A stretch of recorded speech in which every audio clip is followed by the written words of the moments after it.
ভালো মন্দের মিশ্র অভিজ্ঞতা নিয়ে ১.৫ বছরের দায়িত্বপূর্ণ অধ্যায় শেষ করলেন পররাষ্ট্র উপদেষ্টা তৌহিদ হোসেন। পররাষ্ট্র মন্ত্রণালয় থেকে বিদায় নেওয়ার প্রাক্কালে তিনি বলেন, দায়িত্বের এই সময়টুকু ছিল চ্যালেঞ্জ ও অর্জনের সম্মিলিত যাত্রা। দায়িত্ব শেষ হওয়ায় তিনি আবারও ফিরে যাবেন তার পুরনো জীবনে। তবে থেমে থাকবে না লেখালেখি, সমসাময়িক বিভিন্ন বিষয়ে কথা বলা অব্যাহত রাখবেন বলেও জানান তিনি।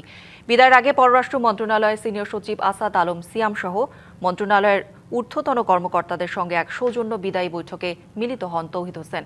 পারস্পরিক শুভেচ্ছা ও কৃতজ্ঞতা বিনিময়ের মধ্য দিয়ে শেষ হয় সেই আনুষ্ঠানিকতা। পরে সহকর্মীদের সঙ্গে স্মৃতিবন্দী করেন কয়েকটি মুহূর্ত, তোলা হয় বিদায়ী ছবি।